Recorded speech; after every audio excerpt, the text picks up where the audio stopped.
ሁለቱ ሽንፈቶች ብቻ ሳይሆኑ ብዙ የሚያሰጉ ጨዋታዎች ነበሩ በማለት ነው ጄሚ ካራገር ከሊቨርፑል 1-0 ሽንፈት በኋላ የገለጸው። ስለዚህ ሙሉ የውድድር አመቱ ሊቨርፑል ላይ ያለውን ችግር ሲያሳይ ነበር ብሏል። እናም ከቦርንመዝ ከነበራቸው ጨዋታ በኋላ ኤርነስት ሎትን ለማነጋገር ወይም ደግሞ ያለውን ችግር ለመጥቀስ ሞክሮ እንደነበረ ተናግሯል ማለት ነው። ሁለተኛው ያነሱ ሀሳብ ምንድነው? ጄሚ ካራገር ሊቨርፑሎች እንደ ትልቅ ቡድን እየተጫወቱ አይደለም ብሏል። እንደውም ምንድን ያለው ዲስ ሊቨርፑል አር ናት ፕሌይንግ ፉትቦል ር ፕሌይንግ ባስኬትቦል ኢንድ ኢንድ ነው ያለው። ይሄ ምን ማለት ነው?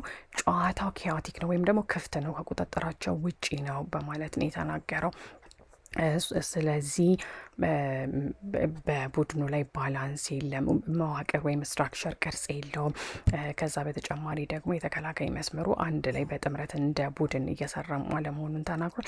ሶስተኛው ያው ወደ ተከላካይ መስመሩ ድክመት ነው የሄደው እና ምንድን ያለው የተከላካይ መስመሩ ዋና ዋና የሚባሉ ችግሮች አሉበት። ከዛ በተጨማሪ ደግሞ የኋላ መስመር ላይ ስህተቶች እየተሰሩ መሆኑን ተናግሯል እና ፍሎሪያን ቨርትስን ለይቶ አውጥቶታል ማለት ነው። እና እሱ እንደውም ምንድን ያለው he's just not at the races at all እና እሱ ፍሎሪያን ቨርትስ በሚጠበቀው መልኩ ፐርፎርም እያደረገው በደንብ እየተጫወተ እንዳልሆነ ነው የገለጸው። ስለዚህ አራተኛ ያነሳው ነጥብ ምንድን ነው?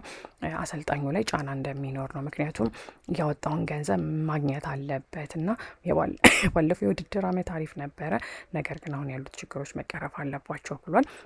አሰልጣኙ ገንዘቦችን አውጥቷል ተጫዋቾችን ለመግዛት፣ ነገር ግን ውጤቱ እየታየ አይደለም ነው ያለው። ስለዚህ የአምስተኛና የመጨረሻ ያነሳው ነጥብ ምንድን ነው?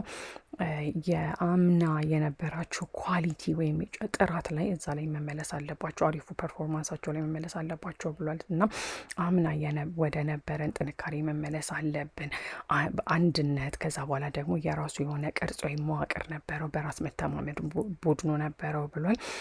እሱ ብቻ ሳይሆን የአሁኑ ቡድን የተከላካይ መስመሩ ስቴብል ሆኖ ወይም ደግሞ የተከላካይ መስመሩ በደንብ ጠንካራ ሆኖ መቆየት አለበት እና እንደውም የፊት መስመራቸው ላይ ከመጨነቅ ይልቅ የኋላ መስመራቸው ላይ ነው መስራት ያለባቸው ወይም ቅድሚያ መስጠት ያለባቸው ብሏል። ከጨዋታው በኋላ ያው ጨዋታው 1-0 ነው የተጠናቀቀው እና የሊቨርፑሎች 7 ተከታታይ ድሎችን ካሳኩ በኋላ ነው በተከታታይ የተሸነፉት። በፕሪሚየር ሊጉ 2-1 በክሪስታል ፓላስ፣ ትላንትና ደግሞ በቻምፒየንስ ሊጉ በጋላታሳራይ 1-0። ከጨዋታው በኋላ የሊቨርፑል ካፕቴን ወይም አምበል አሰልጣኝ ልል ነበረ አምበል አይሄት ሉዚንግ በማለት ነው የተናገረው። መሸነፍ እጣላለሁኝ እንደማለት ነው እና ሊቨርፑሎች በጣም ኳሱን በደንብ በቁጥጥር ስር አለመያዛቸው ውስጥ ሲዝረከረኩ ነበር ወይም ደግሞ they were sloppy ተብለው ያው ብዙ ሪፖርቶች እየወጡ ነው። የኳስ ቁጥጥሩ ላይ በጣም መጥፎ ውሳኔዎችን ሲወስኑ ነበር ተብሏል። ለጋላታ ሳሪያዎች እነኛ ኳሱን በደንብ ቁጥጥር ውስጥ አለማድረጋቸው ለጋላታ ሳሪያዎች እድል ፈጥሮላቸዋል፣ ፍጹም ቅጣት ምቱን ጨምሮ እና ሊቨርፑሎች ያው በመሀል ሜዳው ላይ ትርፍ ሰው ለማግኘት ሲሞክሩ ነበረ። ነገር ግን ያ ውሳኔያቸው የተሳሳተ ውሳኔ ነበረ፣ ዋጋ ማስከፍሏቸዋል ነው የተባለው። ያው ከክሪስታል ፓላስ ቅዳሜ ከነበራቸው ጨዋታ የተሻለ ነገር ታይቷል። ነገር ግን ያው አሁን ወዲያው ውሳኔ ወስነው ከዛ በኋላ ያገኟቸውን እድሎች ወደ ውጤት መቀየር አለባቸው ነው የተባለው። ስለዚህ ወደ ኤርነስት ሎት ስንመጣ ያው እሱ ዲስአፖይንትድ ዊዝ ዘ ሪዛልት ነው ያለው። በውጤቱ አዝኛለሁ ወይም ደስተኛ እንዳልሆነ ነው የተናገረው። ምክንያቱም በቃ መጨረሻ ላይ እግር ኳስ ላይ ማተር የሚያደርገው ወይም ዋናው ነገር ማሸነፍ ነው። ፉትቦል ኢዝ አባውት ዊኒንግ ነው ያለው። እናየው ከክሪስታል ፓላስ ጋር በተለይ በመጀመሪያው አጋማሽ ከነበራቸው አቋም ጋር መሻሻላቸውን ተናግሯል።